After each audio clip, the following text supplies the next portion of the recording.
It's June 12, 2026. Democracy Day here in Nigeria. Welcome to the Morning Brief. I'm Kayode Okikule. Well, it's good to be here on this day, Democracy Day. Welcome. It's your perfect morning starter right here on Channels Television. I am Bukola Kuka. And I'm Jeffrey Uzama. A moment ago, you saw the President of Nigeria, President Bola Tinubu, in his nationwide state broadcast, sharing this moment of reflection with the entire nation. For those who missed, you can watch it yet again. And some of the highlights of the things he said, so many things he had said in that particular speech, which we're quite familiar with, but there are some new things maybe he had listed. But just to run through, I don't know what you guys have. He talked about the Ekiti election. That's where it started from, the national election, to ensure it must be peaceful. He talked about that despite the spate of insecurity and the challenges of the economy, he's open to critical, objective analytics or criticism, but Nigerians must learn to believe in their country. He admonished young people to believe and stay back, applauded the military, traditional religious leaders, and paid tribute to patriots across board whose sacrifice paved the way for today's unbroken democracy. Talking about today, he said the mood is dampened by the recent abductees in Borno and Ibadan. I don't know what you guys called.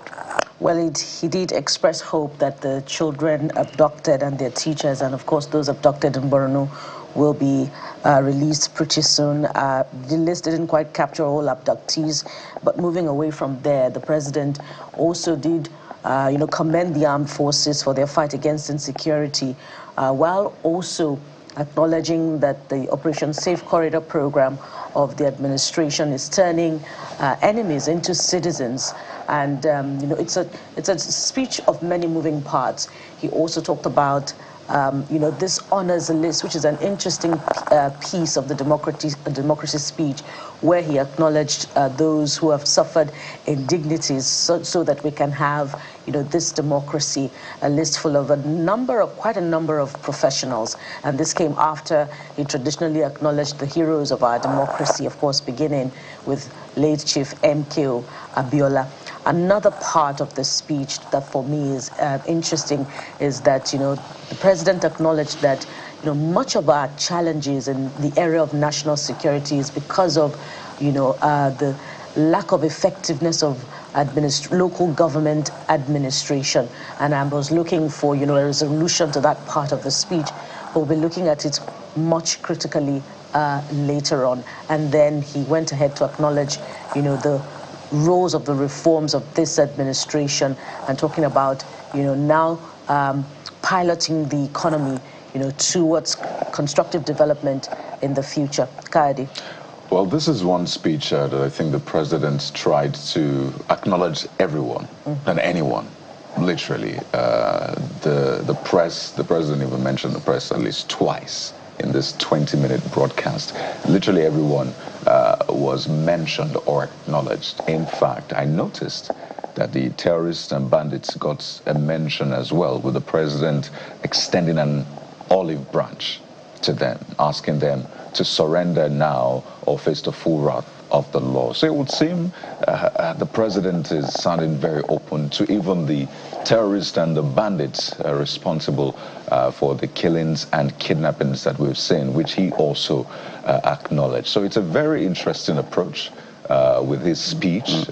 Didn't sound too bullish in that speech, sounded more conciliatory, even, as I said, to the terrorists. And I must mention that, comparing 2015 to now, it's a very interesting way to look at insecurity in Nigeria, because what we've seen now is a peak, right? You can compare to 2015, but if you could also look in between the downward trend we saw from 2015, which again is debatable, but the downward trend we've seen has since gone back up, with the terrorism now moving to banditry, not only in the northwest, but in the north central of the country and southwest Nigeria. But data is quite interesting. We'll be breaking this down for you on the show, but I must acknowledge the part where he spoke to young people, where he asked them not to jump ship. And that is very interesting. And I wonder what young Nigerians will think about the president's statement to them, telling them that, well, you can only fix this country by staying by staying here, working here, living here to fix the problem. So the president's speech, 20 minutes long, we'll be dissecting it, but these are some of the major talking points. And one of the quotable quotes for me, Bukola and Jeffrey, is this: democracy must be felt in the pocket. Yeah, as a matter of fact, he said a lot of things when it came to the young people. It's not just about issuing positive statements and admonishing. Action needs to be taken. But some of the things he said that I literally wrote, I hope I wrote it verbatim. He said, look, for the window of surrender is not perpetual. Yeah. So for the fact that that's Operation Safe Haven. So it's either you surrender now that the window is open, or you face full force. He also talked about that economic freedom was part of the struggle, and he understands that Nigerians are not finding this easy. But he said reforms were not for ease, but for necessity. And he talked about electricity, guys. He mentioned the fact that that's what the business will be talking about a lot. The bond that will be floated, maybe securitization of the indebtedness. I'm not quite clear on how he wants to do that, but that looks like what it will be. Nigerians still face economic hardship. Uncertainty was where we were. He said we're moving towards stability. Like Bukola, you said, the LG autonomy, I wanted a bit of bite. I did not see that bite from the president because he has done what he has to do by instituting a case in court. The Supreme Court has said, you were right, let it happen. But he even said he has the knife and the yam, but we haven't seen him do all of this. So most of the things he said are the regulars of the things he usually say. More like, if I understand this administration properly, and from the statement and the speech of the president, it's more like I've done what has to be done. We just have to wait and see whether I was right or wrong. That's where we are. But guys, I think we need to go to the conversation with our guest, who is already standing by in our Lagos, Abuja studio to help us highlight and binge through some of the things that were said in this speech. Samson Itodo is the Executive Director of Yaga Africa. He joins us from our Abuja studios. Mr. Itodo, thank you so much for coming on the program. Thanks for having me. Good morning to you all, and happy Democracy Day, Nigeria. In reviewing the president's speech, let me throw in a question. So you will have the opportunity to review the speech. But he kept hammering on the fact that this democracy did not come cheap. Lives were lost, people were confined, he literally listed the level of sacrifice to bring us here. Talked about the forebears, heralding independence, June 12, consolidating on democracy. We must push it to prosperity. So in your review, in addition to your review of what the president has said, when you look at the handlers of today's democracy, whose responsibility it is to manage this democracy, how do you reflect it on the president's speech?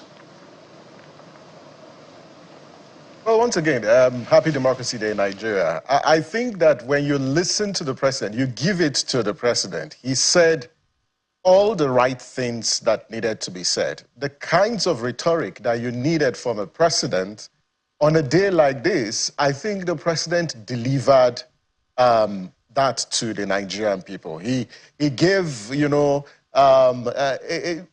just a historical journey of how we came, and the fact that this democracy that we have today, came as a result of citizens who refused to stay quiet, who engaged intensely just to reclaim our democracy from authoritarians. He went ahead, to deliver national honors to those who struggle for our democracy. And quite frankly, I would say the president said all the right things. But you see, when you look at a democracy and a democracy day of this nature, it's not about the rhetoric. It's about the manifestation and the expression of all the president said on the lives of the Nigerian people. I must say that data clearly shows that Nigeria and Nigerians believe in democracy, but they are not satisfied with this version of democracy that we practice. And what is this version of democracy? And if we think about quotable quotes from the president's speech, I would like to take one. He said, democracy only works when citizens trust the process. That's what the president said. And let's take that quote. The bigger question is, do Nigerians, as of today, trust the process? The answer is no, because data clearly shows that Nigerians don't trust the democratic process for a couple of reasons. One, you cannot say we are celebrating democracy when we are dealing with elite capture and capture of our democratic institutions. You have the National Assembly. And the bigger question, when you look at the National Assembly, in particular, this one or even previous assemblies, you ask yourself, to what extent have they held the executive to account on some of the promises and its responsibilities? The truth is, you have a National Assembly that is struggling to hold the executive to account. If you look at the scrutiny of legislations, because why you have powers shared between different agencies of government is to hold power, is to keep the executive in check. Unfortunately, we haven't seen that from this particular National Assembly. Yes, whilst this National Assembly may have passed progressive legislations, and I'll say, for instance, the House of Reps, to a large extent, performs way better than the Senate, the bigger question is we're dealing with institutional weakness. And therefore, when the president said democracy thrives when citizens trust the process, I hope the president is aware that majority of Nigerians don't trust the process. This is why you have low turnout in elections, because citizens don't trust the process, because INEC as an institution is either captured by operational or there's limited access to the resources it needs to function. When you look about human rights and think about even the way our political parties work, we've just come out of a primary process. How do you expect citizens to trust a process that did not meet the test of transparency and accountability? We've not gotten it this bad. At this material point, primaries have been conducted and aspirants and candidates and those who purportedly voted don't even know the outcome of the process. Do you also want to talk about the state of security? Again, the president makes a profound point that democracy without security is not enough. Those were the president's words. And I agree with him that it's not enough because the welfare and the security of Nigerians is what the Constitution says is a primary purpose of government. And if you have this insecurity, you know, on an astronomical rise, then you question whether we are indeed a democracy. And I dare say that, yes, we will renew our faith in democracy. But if democracy, if citizens don't feel the impact on their daily lives, then all we simply do is marking a date called June 12th. And because it's not translating into improved quality of life of Nigerians. Indeed, and there are other interesting parts of the president's speech. You were talking about data, and speaking of data, when he addressed the matter of insecurity, he did say that terror-related deaths are down by 81% since 2015. And over 13,000 terrorists have been neutralized in the past year. Another data that is significant to note is over 124,000 fighters and dependents have laid down their arms. I wonder how significant these, portions of data are to you as it relates to the current realities in the fight against insecurity. And the part where he also left the door open to bandits and kidnappers to lay down their arms, saying that this window will not be open forever. How also does it tie with the fight against insecurity, especially with conversations around the controversial nature of the Operation Safe Corridor program? Now, on the point about security, and again, to go back to the president's speech, on a day like this, one would expect that the president outlined some of the programs and policies that his administration is undertaking. Give it to the president. He did a fair job of outlining all the actions taken, whether it's electricity, in the economy, and he talked about security. So I give it to him, he outlined it. The bigger question, it's now left for us to properly scrutinize this. So when you look at the whole discourse, on insecurity and the data, yes, there have been some gains. And I think that we won't sit here and say there haven't been gains. This administration has recorded some gains in its efforts to combat terrorism. But the fundamental question is, how come that few days ago in the Senate and in the House of Reps, there were questions raised as to funding for our security operations, and that there hasn't been a thorough account? Because if you say you've increased the funding, how come we still have army officials complaining about their welfare, about the state of their equipment? It appears there's a mismatch between what is the reality on ground and what the administration is saying and its investment in security. These are not my words. There are senators in the National Assembly who were raising questions over this point about insecurity. And they are senators from the ruling party. So let no one say that I am the one actually raising these questions. It is based on what transpired on the floor of the Senate, if you recall, just last week. When you also look at how we've managed communications, and one of the troubling things is, yes, whilst Nigeria and the US have been in partnership, in tackling insurgency and insecurity, I think that the communication of that to the Nigerian people has been managed poorly. Often we wake up and hear about successful operations, from the President of the United States.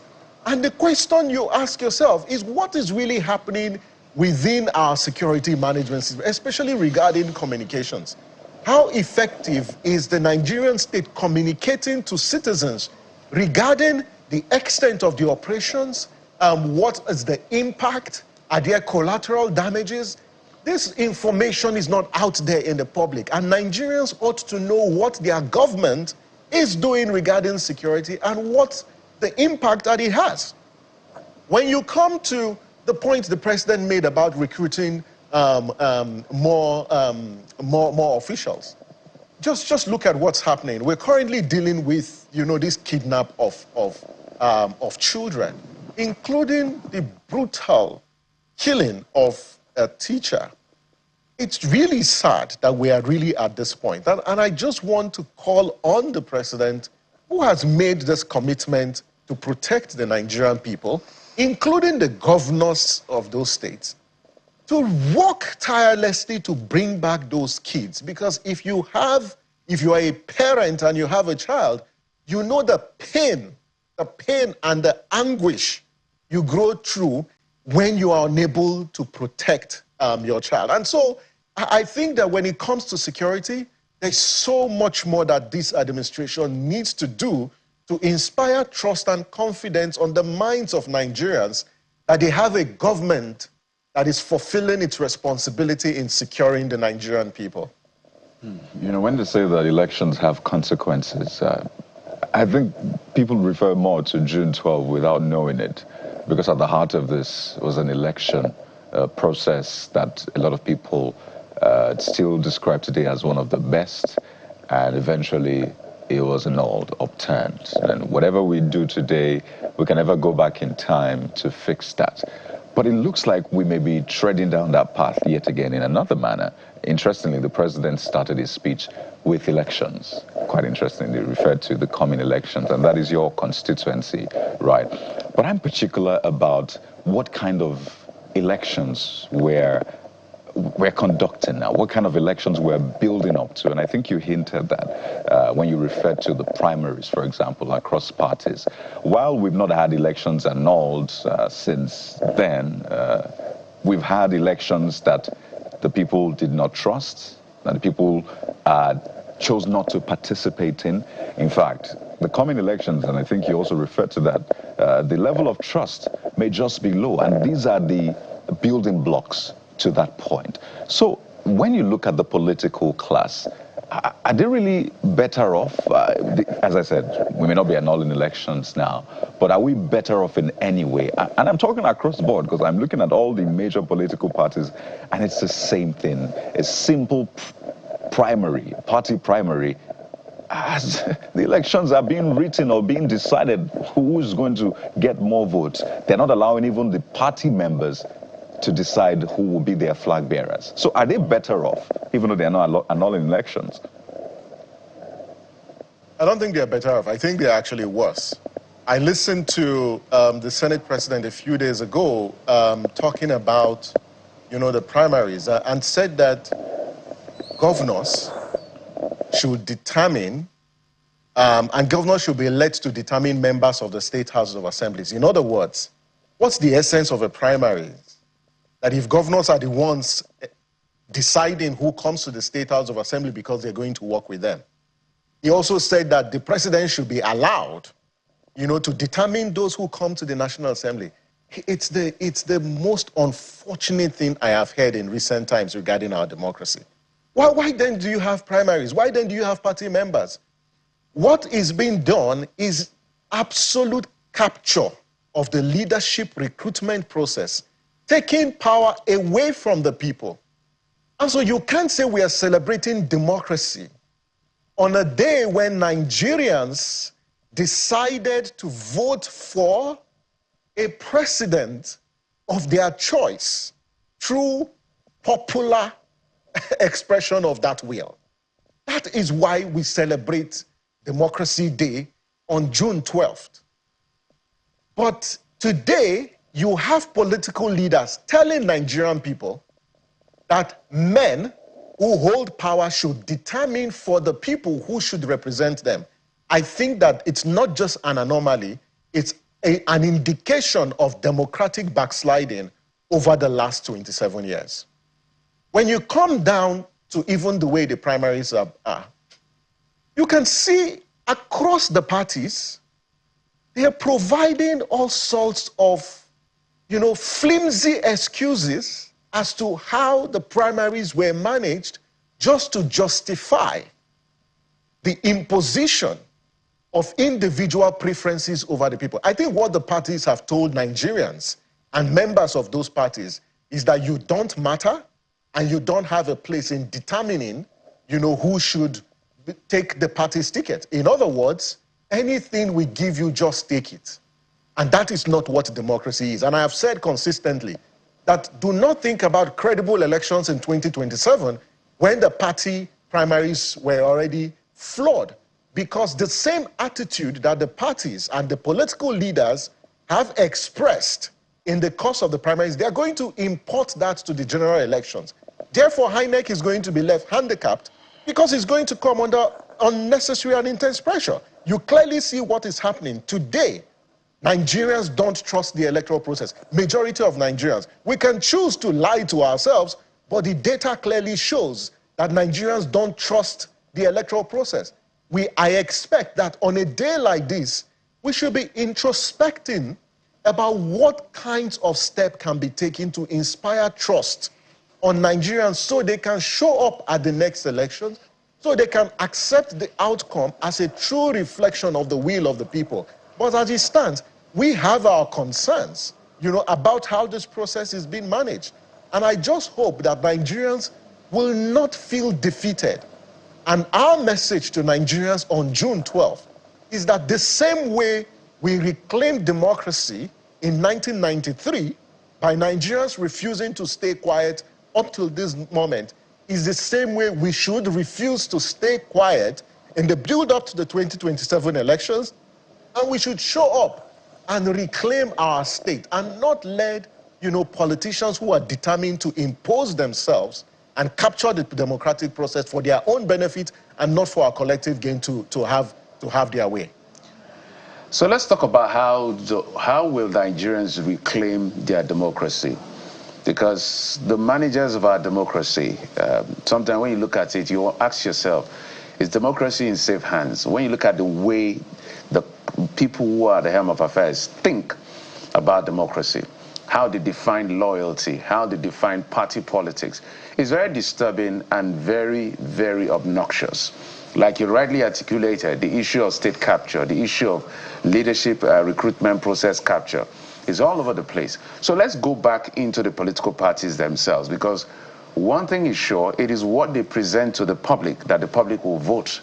So that's why sometimes we have the worst of us leading the rest and the best of us. So where can citizens start from in managing this entire process? So for instance now, there are parties, as you articulated, that don't even know who their candidates are, because the politics is going on. So I asked myself, why then did you do the primaries if eventually you're going to decide who goes? So where do we begin from? Within the political parties themselves. Because outside the political parties it's easier, maybe not as easy as said, but at least that mobilization is a possibility. But within where the capture happens, where do we begin? I think Nigerians need to acknowledge the following things. The first one is that democracy isn't just about elections. That the actual work of defending and advancing democracy begins after elections. So that's one, notion that Nigerians should have. The second is, whilst democracy remains the best form of government, it has its own inherent challenges. And those challenges sometimes can undermine its capacity to deliver on the people. And that despite its challenges, authoritarianism or military rule is not a substitute at all. Because sometimes you see this clamor for unconstitutional changes of government and authoritarianism, and I dare say that it is not an alternative and it shouldn't even be considered. The third point is, when you think about democracy and democratic participation, the best way you can reclaim that is by being vocal and engaging at the lowest unit. The biggest tragedy for our own climb is that there's a lot of concentration on what happens on the center. Yes, it could be a function of some of the structural challenges or defects that we had, but that is being addressed with this whole local government autonomy being advanced, or local government financial autonomy being advanced. But the key question is, every Nigerian resides in a local government. Do you know your local government official? Do you know who represents you in the legislative council? Are you engaging your leaders and demanding accountability at that level? You have members of your state houses of assemblies. To what extent are you engaging your state houses of assemblies? Then you also have at the national level. I think that these different levels of engagement is critical, for reclaiming democracy. The second point is about voting at elections. INEC is currently conducting voter registration. In the last couple of days, there have been challenges, but we understand those challenges have been addressed. And where you go to register and you still have hiccups and challenges, please speak out. Ask questions, amplify them. And I think voting at elections is also very critical. This 25% turnout for presidential elections, where the minority of us determine for the majority of us, is something that we all need to decide that we would reverse, in 2027. And I think membership of political parties is also very, very critical. Democracy is a journey. It's not a sprint or a one-off event. It takes competition, it takes debate, it takes constant engagement, but folding your hands and not speaking out and not doing anything, it's one way to make democracy die prematurely, especially in a context like Nigeria, where we're dealing with different forms of fragility. The president also addressed, young persons in his speech, and without quoting him copiously, he did say that you may criticize me but never stop believing in Nigeria. And he also addressed the matter of, as Kade mentioned earlier, not jumping ship, build here, code here, vote here. But again, if we related that to the democratic process, I wonder if from where you sit, you see a healthy space for young persons to find political expression, because the conversation has always hovered around, the older political elite dominating the democratic process. And despite the, historic not too young to run law, how much progress has been made. From the political space that we have now, even the emergence of new political parties, have you seen that space for expression with all the institutional structures put in place for young persons? Well, in fairness to the president, you can give it to President Bola Ahmed Tinubu that in this whole democracy journey, he's one president that has appointed the highest number of young people in his administration. you give it to him. Now, when you look at, the interventions around young people, and some will talk about the NEL Fund, you'll talk about different programs being implemented. Yes, to a large extent, there is visible programmatic interventions targeted at young people in that particular light. But when you look at, in terms of political representation, and again, it's sad that even after the primaries, we can't really account for the number of young people who have emerged from the primaries because the parties are yet to publish the outcomes of those primaries. Well, when you think about, how young people are making contributions to the government, whether through formal or informal means, you say there's some measure of interventions in that regard.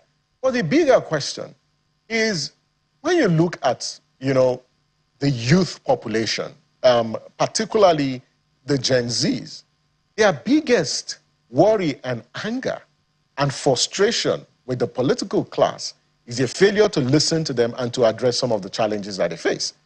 They are grappling with all forms of police brutality. Yes, the IG of police, the new IG of police, seem to be addressing those situations. But just few months or few weeks ago, we saw what happened with the extrajudicial killing in some states of the Federation. When you look online and see how young people are expressing different forms of frustration, they feel they are not being heard by this government, especially regarding jobs, regarding security, even the quality of education. Again, I note some of the reforms being introduced by the current Minister of Education.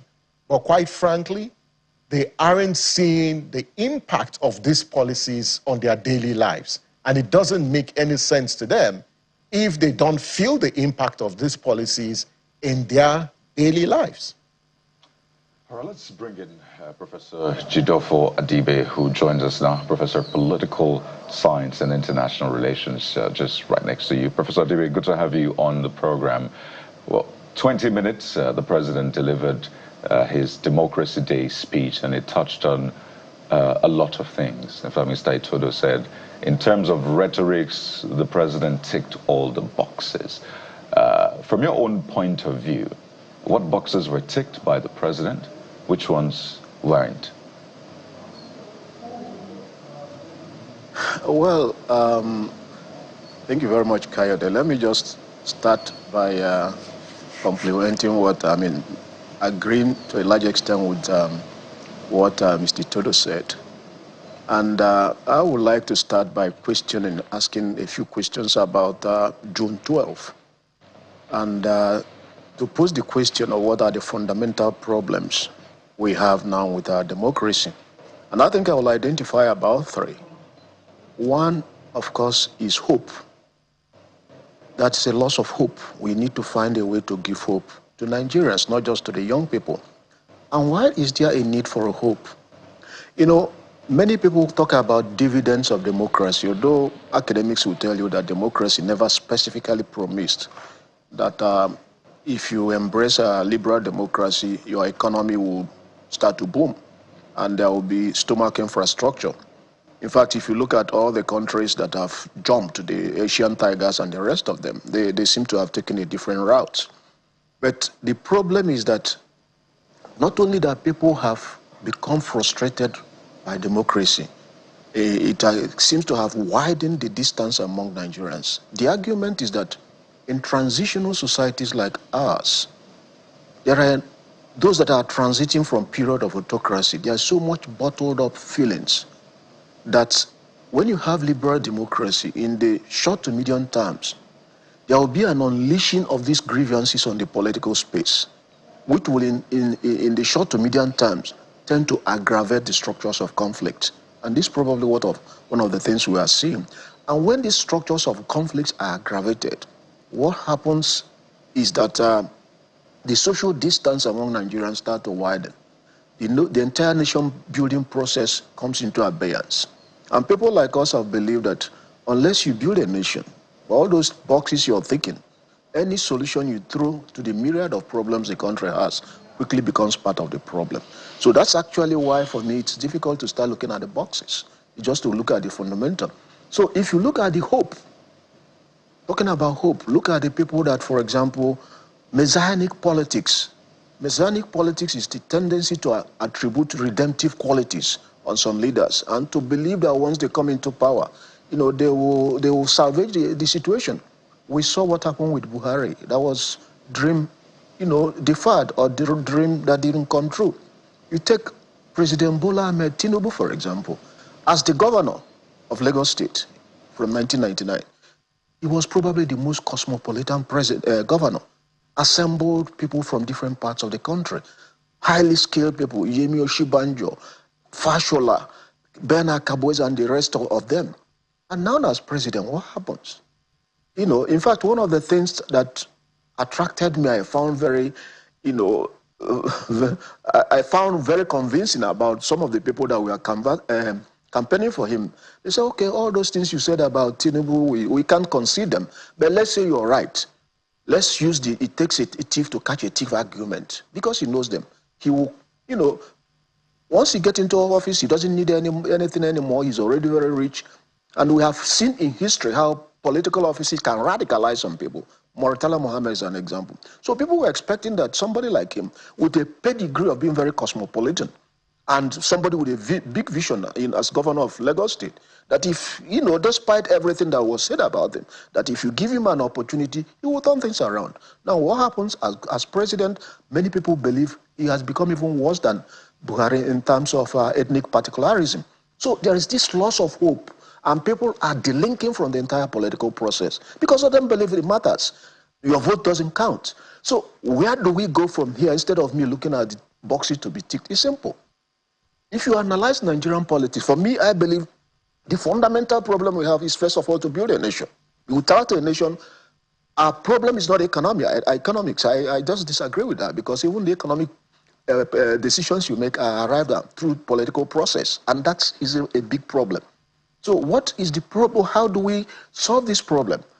I had, in some places, suggested that if you look at the reasons why some of our democracy is in abeyance, is in problem, is because electoral competition, especially at the federal level, is seen as, there's this belief, a perception that the ethnic group or group that captures state power will use it to, advantages in group and disadvantage to others. So in the tendency for politics to become anarchic becomes very huge. So what do we do to reduce the anarchic character of politics?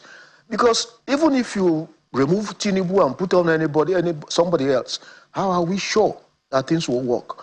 How are we sure, for example, all these things they are talking about, that if you vote in Mr. Todo and he doesn't, turn out to be somebody else? We have seen people like Oshiomhole as labor leaders wearing khaki cap, sounding very radical, then became de-radicalized by the system.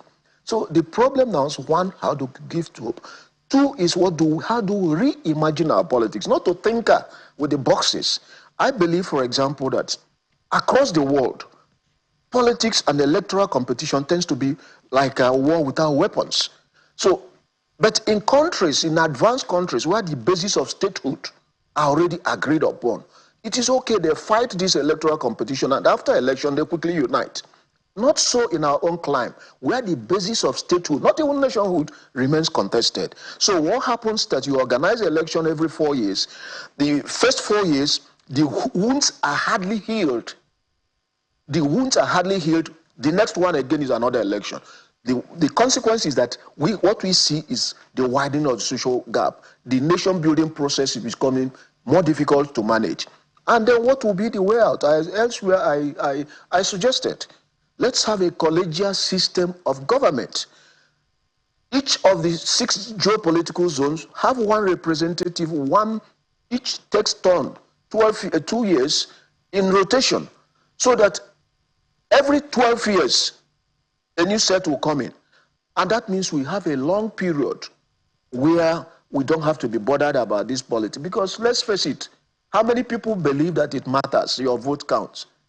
And the money spent on INEC and other electoral bodies and in campaigning, do they justify that?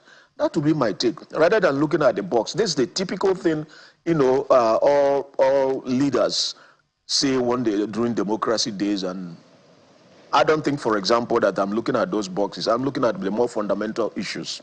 All right, Prof. So let's look at some other thing, Bukola. All right, so let's look at some other things.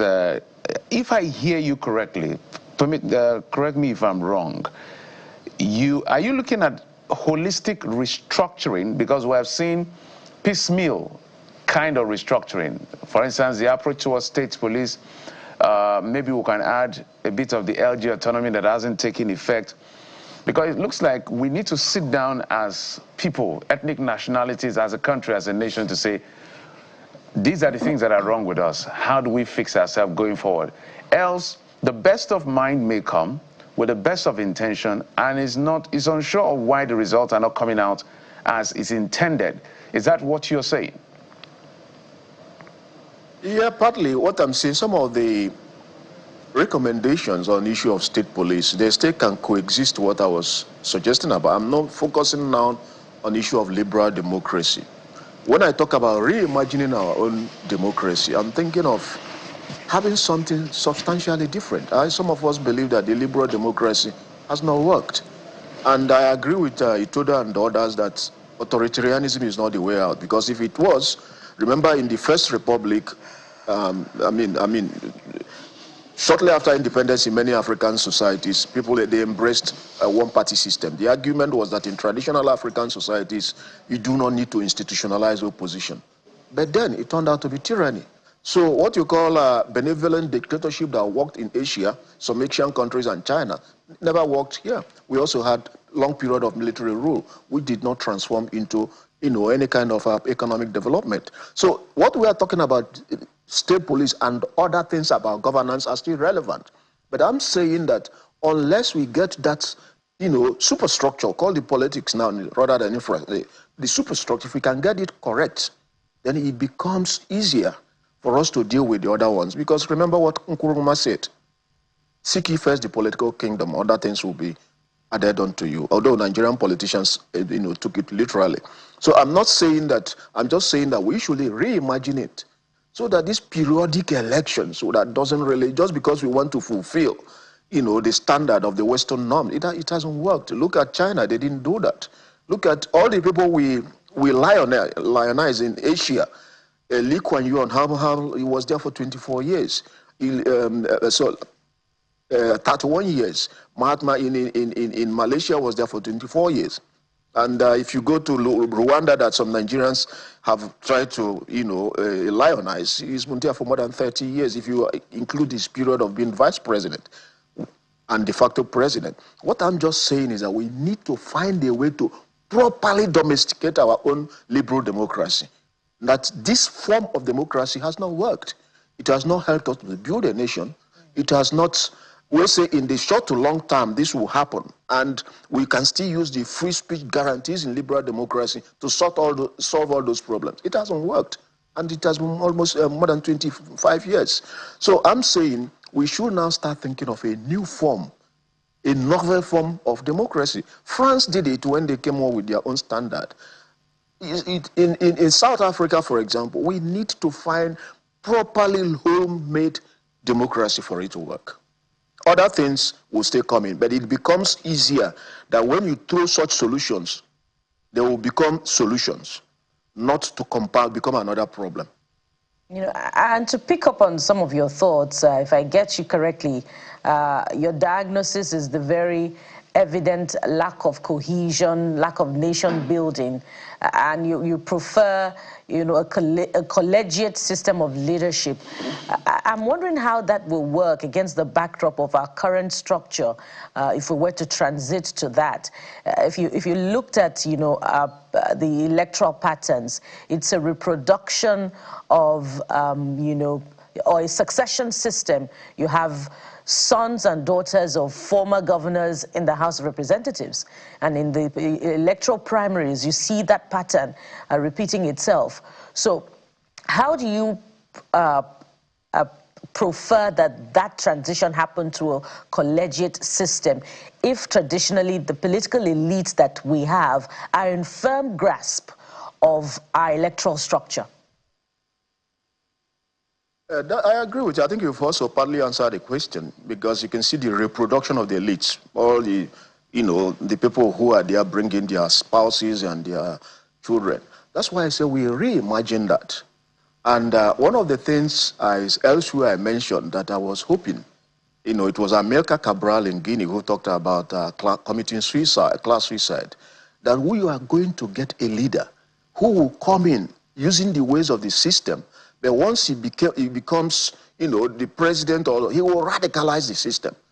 That's what they call committing class suicide. You can then commit ethnic suicide. You can, Obasanjo came close to that.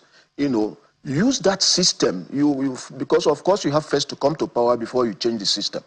So that's when people were talking about Tinubu in that time. People were hoping that he was going to come around, commit this class and ethnic suicide, and completely radicalize the system. That hasn't happened. But we have seen that with Murtala Mohammed, it happened in a while. And I also gave an example that the same system that can radicalize somebody you didn't think would be radicalized, can also de-radicalize somebody who you thought was already a radical. And I gave an example of Oshomole, who, of course he likes to call himself a comrade. I don't know how many Nigerians who still see him as a comrade. But, the system, somebody has to come and radicalize it. We have to hope. I'm not sure it is through this system of election. I don't advocate for revolution, because if you look at the history of revolutions everywhere, they don't solve any problems. From Arab Spring to the French Revolution, they tend to compound problems. Clearly, we have a lot of work to do. But on a final note, just your parting shots for both of you. Mr. Itodo, I can't help but remember that at some point you were announced as the National Planning Committee of a National Youth Conference. That was last year. And the president was big on youth, stay here, live here, code here, and all. Whatever happened to that National Youth Conference? That was something a lot of people looked forward to. So maybe your parting shots now, gentlemen. Mr. Itodo, you first. Whatever happened to that, or is it something that is still coming up, which we still be expecting? We'll take your final thoughts, and then Mr. Professor Adibe's final thoughts as well. Well, Kayode, during the inauguration of the committee, I was very clear to the president, and I mentioned 4 things. And the first thing I said was, 1, he needs to provide the resources for the youth confab. He needs to strip and insulate the youth confab from politics. He needs to express commitment to implement, the recommendations from the youth confab. All those things I said on record in the council chambers when the committee was inaugurated. As of today, I am not particularly aware of any move that has been made in that regard. There were several plans and preparations, but I think that the government of the day will respond, should respond to that question, because quite frankly, I do not have any of them. In any case, I have moved on, from that particular responsibility months ago. But I think to my parting shot is to end where the president said that, democracy without security is not enough. Nigerians expect that this democracy that they practice and those who are at the front lines should provide that security to the Nigerian people. Only then can we say that, yes, democracy is delivering on its promise. But so far, so good. Nigerians feel really insecure in their country, and that is really unfortunate. Well, Prof, your parting shots, perhaps reference to the honors list as well. Did you think that was representative, those names on the honors list? Well, let me just say that I was quite late. I didn't listen to all the speech before coming to the studio, so I will not comment very much. I didn't get all the names on the list. One of the comments as a parting shot is that we also need to start looking at June 12th. Realistically, we have to remove the myths from the realities. There are so many myths that surround June 12th. The first of all is that, and I say this, yes, I support very much that Abiola should be immortalized, and he was rightly done so. But there was nothing in his pedigree when he was alive that suggested he was a democracy activist. So the various groups that fought for that revalidation of his mandate, and they had various motives. From some faction of the Yoruba elite that saw it as a slap on their ethnic pride, to those that were challenging the military. Those groups and institutions, NADECO being one of them, Eastern Mandate of Atowanko being from the civil labor, several of them, I think they also should be, honored, especially. Not just at Abiola. I also think that when Nigerians make some statements that it was the freest and fairest election, that also is subjective, because all elections conducted by the military have always been free. The other, I think that also that it seems to be a myth, when we talk about the June 12th, is to say, oh, the Muslim ticket of Abiola and Baba Gana Kingibe showed that Nigerians will embrace it. That was also not true, in my own opinion. That ticket was not tested. I accept that Tinubu has done a lot to assuage the fears of the Christian community on Muslim ticket. And my friend Perogi actually wrote a very good article to show that it was not really Muslim, but Yoruba Muslim ticket. I think that myth also has to be addressed. There are several myths, that everybody that took part in yes, the struggle helped to bring democracy, but only indirectly. Many of the military adventurists probably will think about the way it was resisted by several groups. And I think that has helped, to preserve what we call our own liberal democracy also up till now. So there are several myths. That would be my patent short. And there are quite a lot of them that should be put out there for us to have, for purposes of correct historiography to take place. We should be able to interrogate some of those myths. And I think some of us have already done that elsewhere. Yeah, it was interesting and commendable as well to see that the military were not left out in the recognition list. A couple of them who were in the military but disagreed with their own colleagues as to how the country should move forward. Samson Itodo, Executive Director, Yaga Africa. Professor Jideofo Adibe is the Professor of Political Science and International Relations. Gentlemen, thank you for coming on the program. Yeah, thank you very much. Happy Democracy Day again. Yes, indeed. Happy Democracy Day. And 27 years now? That should be 27 years of unbroken democracy if we count from 1999. From here, we're going to stay with governance and national development, but try to bring a nexus between economy and national security. Stay with us. Welcome back. It's still Democracy Day, and of course, we've binged through the president's speech, but it appears as if there's more to reflect on. And this time around, we're headed to the economy. Of course, we'll look at some of the high points of the president's speech where that is concerned. But we continue to ask that, are we marking Democracy Day based significantly on the handover from the military to civilian administration, or Democracy Day as one where it is a festival of all, not just a festival of the elite? And so let's look at the relationship between security and the economy. And joining us on this particular segment is economist Mr. Roman Osegale. Good morning, sir, and happy Democracy Day. Happy Democracy Day. Thank you for having me. Indeed. Let's begin with, some of the things that the president talked about in his Democracy Day speech, where the economy is concerned. He did say that, the reforms of the administration have produced economic stability, and revenues, have increased, and of course they have been prioritized.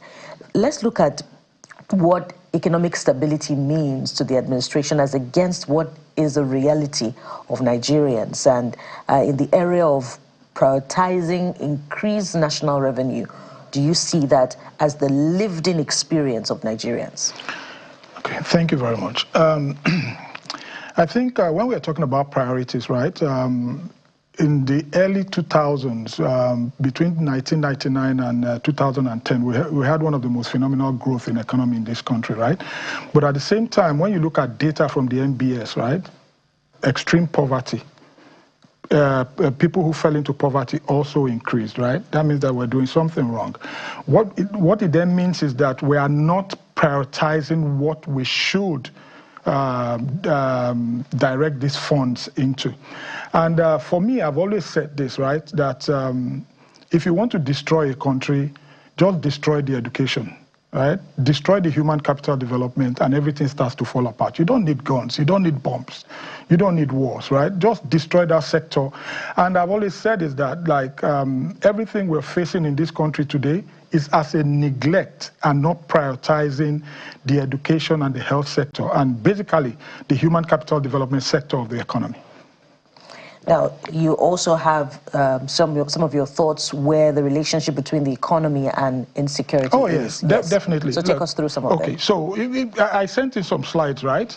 And over the years, what we've done is basically we've neglected the human capital development sector of the economy. We basically neglected education, right? And that has had its ripple and multiply effect into the economy. Today, Nigeria has about 20 million out-of-school children, right? 20% of that is in 20% of the out-of-school children in sub-Saharan Africa are Nigerians. 45% of all out-of-school children in West Africa are Nigerians, right? And then 60% of Nigeria's out-of-school children consist of girls. And we know the importance, right, of the female child in the continuing education. So if you have 60% of this number being female, right, you can now see and project what is going to happen in future.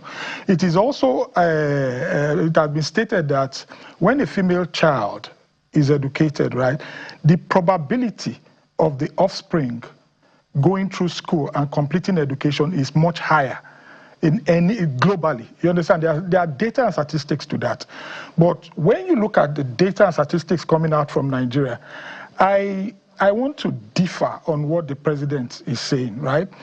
The insecurity we have today is just the beginning, is the iceberg of it's a tip of the iceberg of what is to come.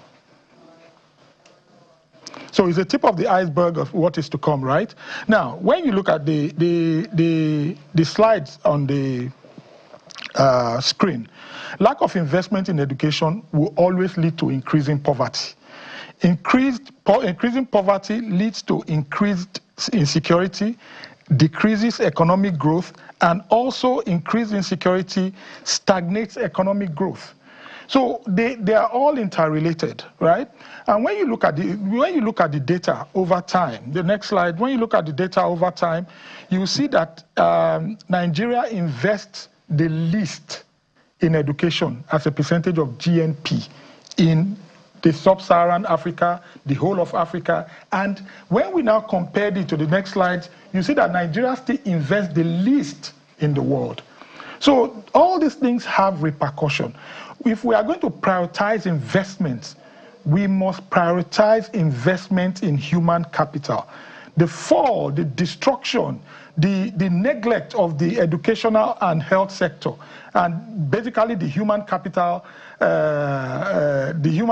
as a whole, is that it is what has led to the destruction of the Nigerian entity itself. But when you look at the allocation, budgetary allocation, yes. 2026, for example, the top four, you find education there. So it's security. Incidentally, you mentioned security. The president also did 5.41 trillion naira yes. budgeted to security, infrastructure, yeah. Then education. Yeah. So at this point, if we're doing 3.5 trillion on paper, right, what do you want to see change? Is it the figure itself, or the way the figure is allocated, or the way the figure is released? Because it's one thing to have it on paper, yes. It's another thing to let me come in here, right? There is this thing called, let me go back to my, I don't want to miss anything. Okay, so when insecurity stagnates economic growth by destroying productive assets, driving away foreign investment, and forcing government to divert funds, right? There's what you call misallocation of state resources, right? Now, deficit spending. So government strips funds away from schools, roads, and hospitals to finance military hardware and security personnel. So when you have 20 million kids outside school, and you have 70%, no, 70, about 70 million people, right, living in extreme poverty, and then another 140 million living on the poverty threshold, right? Multidimensional. Yeah, good, multidimensional. What do you think that is? That is a recipe for disaster. In fact, that is going to cause a major regional instability. We will still come to the regional instability. Do you understand? So what will now happen from there is that as insecurity increases, what basically will start happening is misallocation of state resources. So do you want to see more funds into education? Good. So rather than funds going into investments, right, of human capital, what will start happening is that government will start moving funds into what? Into security. Which we're seeing already. Yes, so I'm asking, do you already. want education to be number one? The education and health has to be number one. Let me come in again. Let's go to South Africa, right? South Africa budget for 2025-2026 was about 141.1 billion, right? 70% of that went into education.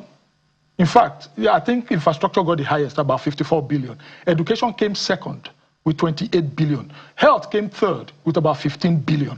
You understand? Between education, health, and infrastructure, got 70% of the budget. That is an investment economy. You get it? They're not battling banditry. Yeah, that's because that's the point I'm trying to make. They have not neglected. Go down the memory lane from 1990. South Africa has always prioritized what? Education and health. You understand? They prioritize human capital development. So down the lane, it is not giving them problems. You neglect that sector, this is the insecurity you see. As I say, and I will continue to say, whatever we are facing today is a tip of the iceberg of what is to come. The area of security. Yes. And that's really scary. Yes, it is scary. Because when you have 20 million kids outside school, you have about 70%, 70 point something million living in extreme poverty. That is a recipe for disaster. So let's see how, because we're looking at the federal government here, let's also see how we can integrate the subnational. Because, for instance, primary and secondary education should actually be the responsibility of the state and the local government, yes, if my understanding of that is correct. And we know how Nigerian politicians, because we have to be brutally honest, what they prioritize is easily what people can see to say, I can vote for you. For instance, there's an obsession to build airports, even when they are not viable. There's an obsession to build bridges when it's not necessary, or flyovers and roads. Those are the things the class of politicians we have are more interested in, because they want to show what they want to can present for re-election. So if you were to advise at a subnational level in terms of education, besides the money being earmarked for education sector scaling up or increased, how should it be allocated to see effectiveness in the educational sector across the subnational level? Because you see all these big numbers, they hire sometimes to build classroom blocks. Governors are building classroom blocks. Essays are building classroom blocks. Communities are building classroom blocks. So what exactly is needed to transform? I think to answer that question, I'll put it this way. Nigeria is a mineral resource-rich country, but a fiscal poor country.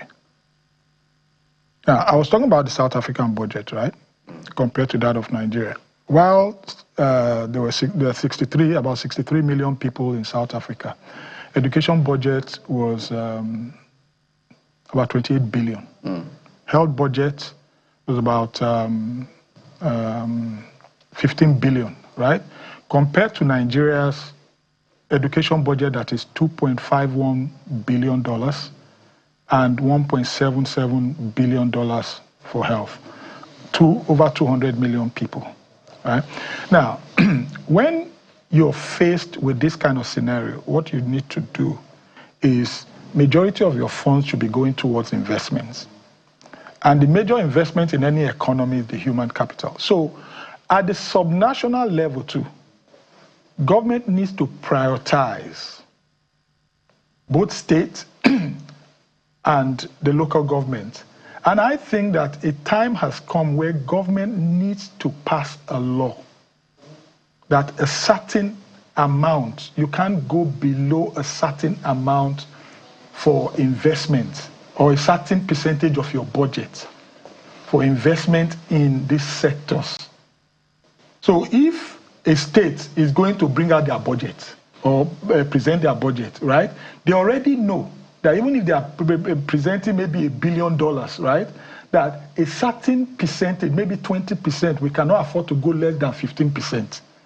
If we start from there, then we now need to now sit down, okay, how do we allocate the funds? Because if you look at it now, right, teachers need to be trained. Their salaries need to be increased. You understand? Classroom blocks. When you go to some secondary schools in the hinterlands, right, or even in the cities, you will be amazed. And I also feel, right, to answer your question, I also feel like we don't need to start building new. We need to start focusing on the existing and maintaining them. You understand? Because you see, just like you said, that every politician wants to do something everybody will see, right? If you go across board, you go across the schools, the amount of classrooms, amount of infrastructures in the schools that need to be renovated and upgraded are so much compared to saying we want to start building new ones. And that's the reality. Every day we see videos of, you know, schools where pupils are seated on the floor or under a tree, you know, learning in very poor conditions, or we see blown open roofs. You know, those are the issues. And another part of the conversation is, you know, yearly when budget releases the State of State report on finances, we see, you know, huge revelations of allocations to certain aspects of, you know, states' national life that are not necessarily the areas where they should be prioritized. There are reports that allocations to the office of the governor in some states is more than, you know, education allocation. How do Nigerians begin then to follow the money and demand accountability amid conversations that some state budgets are the most opaque in the country, or even in these parts? If you can do it in a minute, because of time. Yeah, Okay, so I read the budget page by page every year, right? And what I look out for is where funds go into, whether they're investments or they are basically recurrent expenditures, right? Now, but the major thing I want Nigerians to do is that if their liberty, freedom, right, good governance is never given on the platter, is never given freely on the platter of gold. We have to demand for it. And the first step in this allocation thing is that we need to start confronting the government. So when the budget comes out every year, Nigerians need to rally around together, maybe form a body, and then reject the budget. You understand? Even if we have to go on mass protest, we need to let the government know that this is not acceptable to the society anymore. And once we start doing that, we shut down the economy. Let them redirect funds into investment rather than expenditures that will not give us any priority in future. Yeah. Mr. Segale, your report is quite telling.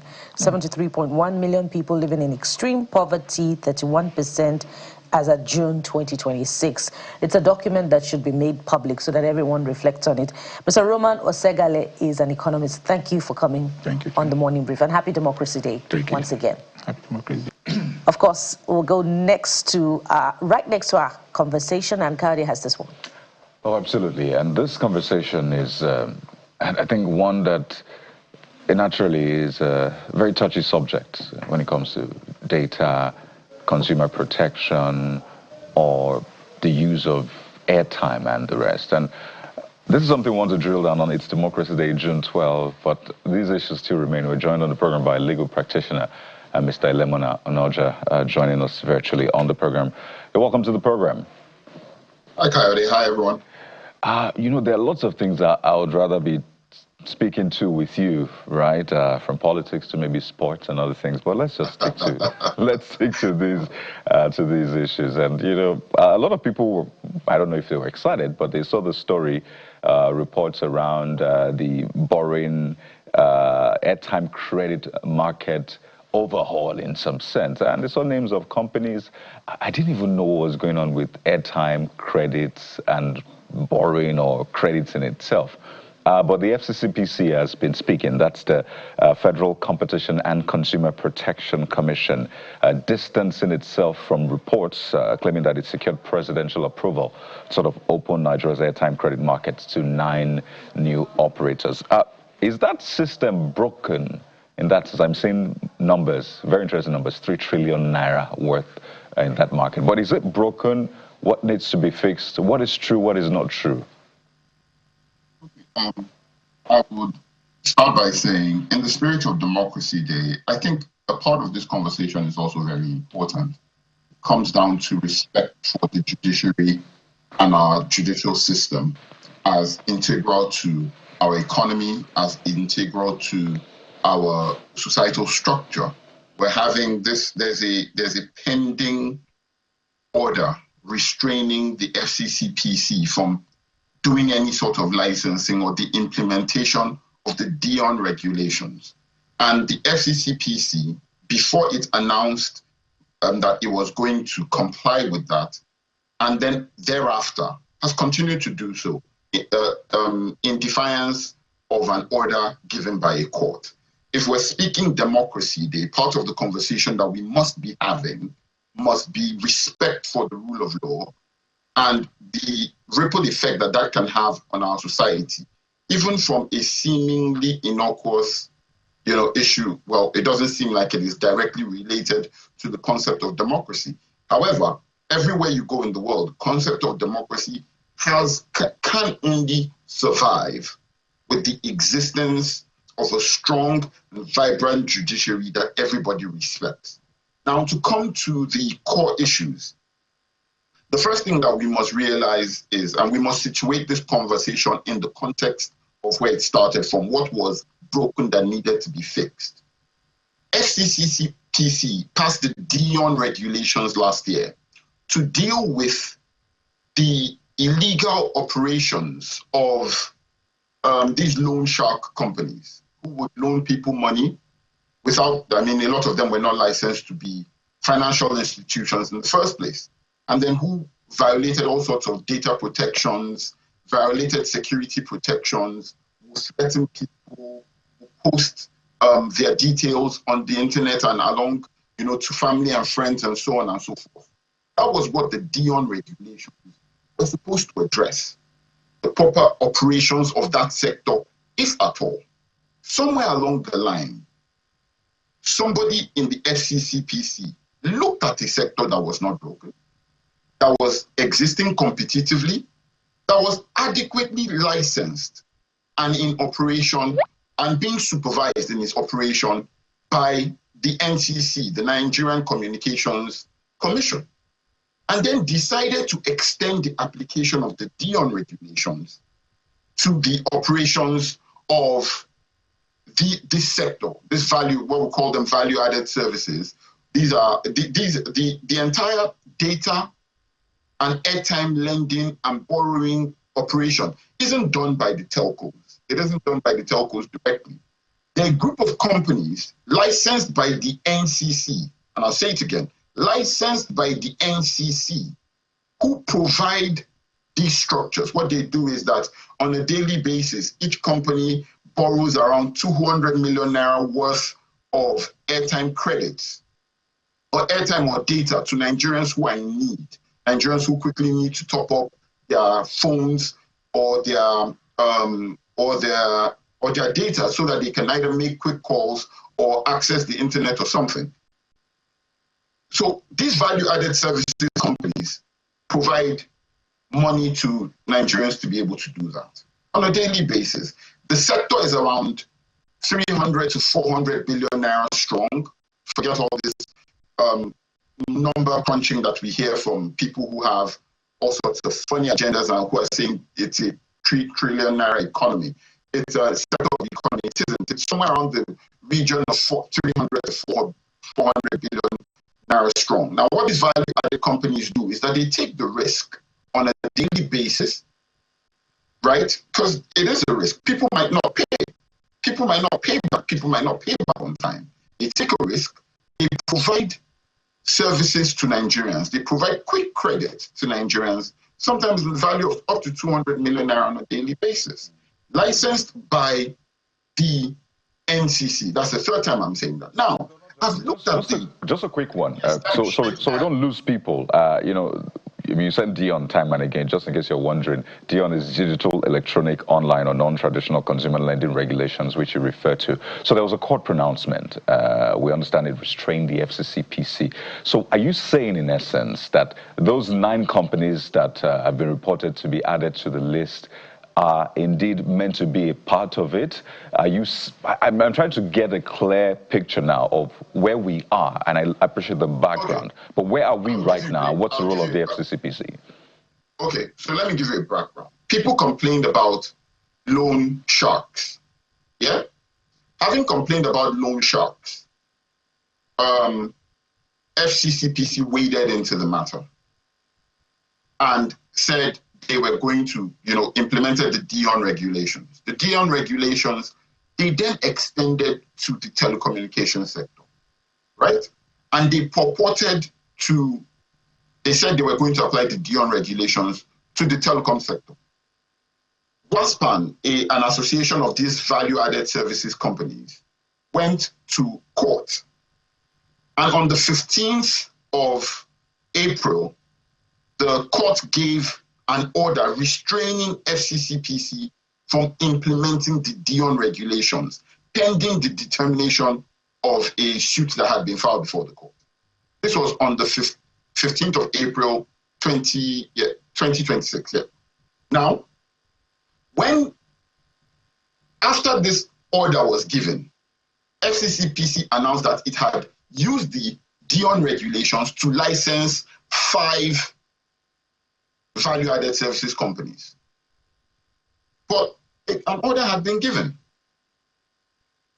It was only on the 15th of May, 1 month later, that the court said, issued a bench warrant to ask why the order had not been complied with by the FCCPC. Then on the 22nd of May, the FCCPC announced that they were abiding by the order and they were suspending the implementation of the Dion regulations. However, between then and now, they have announced a further 4 companies, totaling 9 companies that they have licensed under the regulations. And my question is, if you're restrained from implementing the Dion regulations, on one hand, you're announcing that, you are respecting the Dion regulations. You are respecting the order of the court. Yeah. On one hand.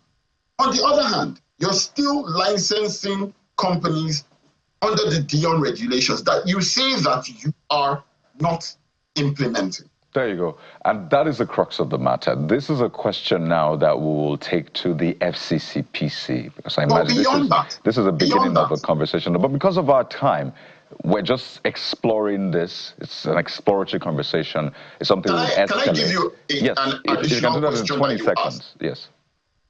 I have looked at Section 17 of the FCCPC Act, the Establishment Act for the FCCPC. It stipulates its powers of regulation and enforcement in totality. Nowhere in that act does it give the FCCPC the licensing power or authority over any sector of the Nigerian economy.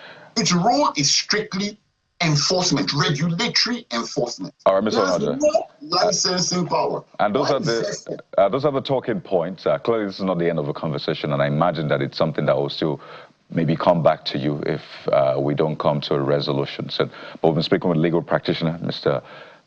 Ilemona Onaja, who's been speaking on this FCCPC's decision regarding the Dion regulation. Thank you for your time, and hopefully in the coming days we'll talk other issues as you're known for. Thank you once again. Thank you. Well, it's Democracy Day, yes. It's a public holiday, absolutely, and we're going to ease things a bit, and we have someone, a phenomenal Nigerian musician, joining us on the program. Jeffrey Booker. Yes, that phenomenal Nigerian is Kenny Kore, if you know Infinity, way back, the OGs. He's right here with us. Kenny. Thank you so much for having me on the program. It's a great honor. Thank you. We didn't see you for a while, and then all of a sudden we saw you on a podcast. So, yeah. Natural question, where have you been? What's going on? I've been in the UK. I had to move because of the children. I tell people that I'm Nigerian to the core. I bleed green, white, green. But then again, once you become a parent, you have to think about the future. I'm conflicted about a lot of things that are happening in the country, but unfortunately I had to move the family. The children are settled, they're schooling, and sadly because I'm Nigerian, I would have wanted it to be that it's Nigeria. I'm saying my children have a bright future. Anyway, in a nutshell, that's why. Interesting. So what about the music itself? Yeah, so as a Christian, music is not just an art, something I love, a career. It's also something I see almost like a ministry. But again, once you start having family, you know that your first ministry is your wife and your children. Absolutely. And so I sort of shelved the music part of things to focus on that. And I'm so happy because the family is settled. Frankly speaking, they've been my #1 cheerleader. They're so happy for me that I can go because they know I love this. I love music. I love to be around creative people. It's my heartbeat, literally. And so to even see them celebrate this and be happy for me feels like, yeah, I made the right call to, prioritize them, and now they can prioritize me right back. I like that. I like that. Interesting. So I'm sure one of the things that you're quite familiar with in your career journey is that continuous reference back to infinity. I mean, you gave us songs that we'll continue to sing forever. For infinity. Yeah, for infinity. And you're the writer of those hit songs, yes, Olorioko and Ayole. And at the time, there were assurances that even though Kenny Kore was leaving, Infinity would stick together. But it's only Kenny Kore that we've been seeing more than, a decade afterwards. What has happened to Infinity itself? Well, I think that's a question for Infinity to answer, right? But you're the one we're seeing. Well, but life happens. I mean, it's not always bad thing. It's a good thing. David is in the U.S. Sonny's in the U.S. Joseph Okobo is in Abuja, and Sam is still here in Lagos. So I'm sure life priorities change. They do say that thing that 20 children cannot play together for 20 years. We challenged that. That was one of the reasons why we called ourselves Infinity. but it's okay to be wrong. You live and learn. So it looks like, it's the pattern with duos, with groups. You look at Midnight Crew. We don't have Midnight Crew anymore. Yes. Is it a pattern that, we should get used to as far as music is concerned? Performing artists in a group, when they come together, initially, and they come with a bang. Initially, it's eventually to be a case of To Your Tent, O Israel. Yes. Well, To Your Tent, O Israel. I think we can get used to the pattern. It doesn't always have to be a bad thing. There are people in your life for a season, and there are people in your life for the long haul. One of the constant things in life is change. You evolve. Frankly speaking, I could be sitting down here saying, oh, this is what I want to be, this is what I want to, and I'm seriously meaning it. And then something happens to me, I have an experience, and all that changes. It's not that when you met me previously and I was telling you this is what I wanted to do, I was lying to you. It's just that I evolved, I changed. So it's really, really okay for us to get used to, groups, splitting up. What's important, however, is that transition. How is it done? It should be done in a good way, in a friendly way, in a way where it's not so you're wishing bad for anybody. Settle affairs, make sure nobody's hurt or offended or grieved, and who knows, 20 years later, 30 years later, we could still come back and do stuff. So let's talk about you coming back to do stuff. Great stuff you've come back to do. Tomorrow, Nigerians, and perhaps people who even came out from outside Nigeria, will get to witness a Eledumare classic, Terra Culture. Yes, sir. I don't know if you've sold out, and then you've sold out even the overflow. I don't know if you're going to be streaming and selling tickets online, because this is something a lot of people have looked forward to. Yeah. Where is Corey? Where is Corey? Come on, Corey. Why are you missing right now? But I want to ask something really personal. So you had that incident with your twin sister, 2015. She was kidnapped. And I imagine that influenced the decisions you made afterwards. But then you've also been seen at that point as someone who's controversial in the gospel circles. Yeah. You're not afraid to say what's on your mind, and you speak, let me say, truth to power. We're used to saying that in government, but even in ministry or the Christian circle, you spoke your mind, and that seemed very controversial. In fact, it was believed that you were ostracized at some point. Perhaps they weren't inviting you for concert, because you give Corey mic now.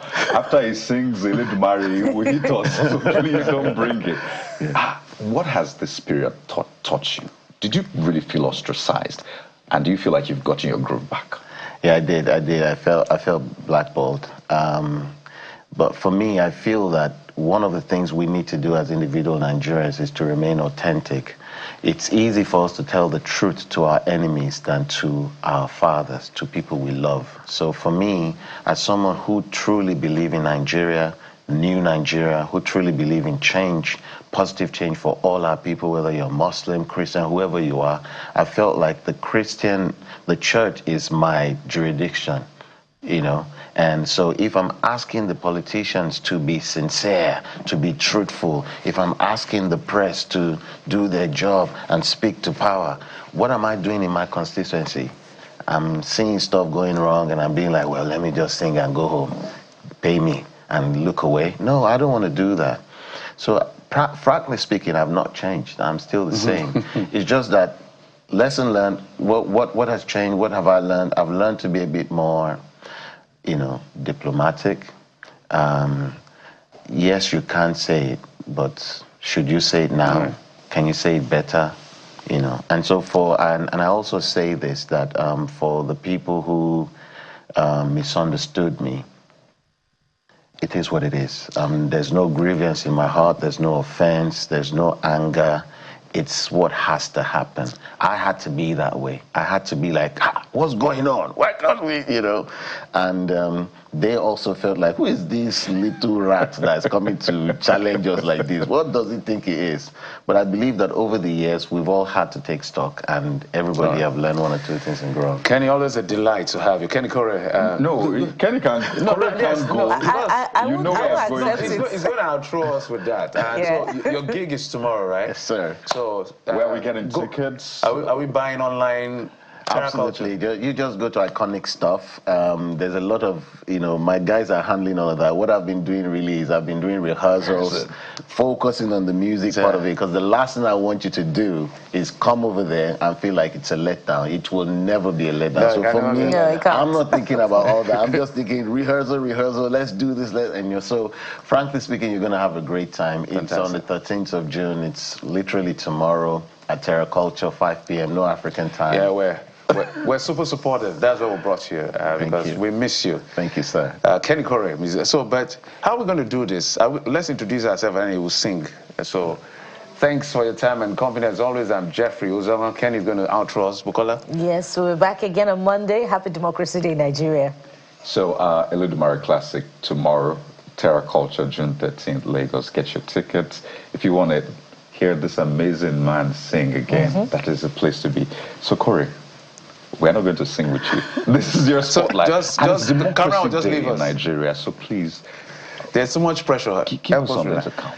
Olórí oko ṣì ń bọ̀ wá, ó ń bọ̀ wá, ó ń bọ̀ wálé. Ayélé, olórí oko ṣì ń bọ̀ wá, ó ń bọ̀ wá, ó ń bọ̀ wálé.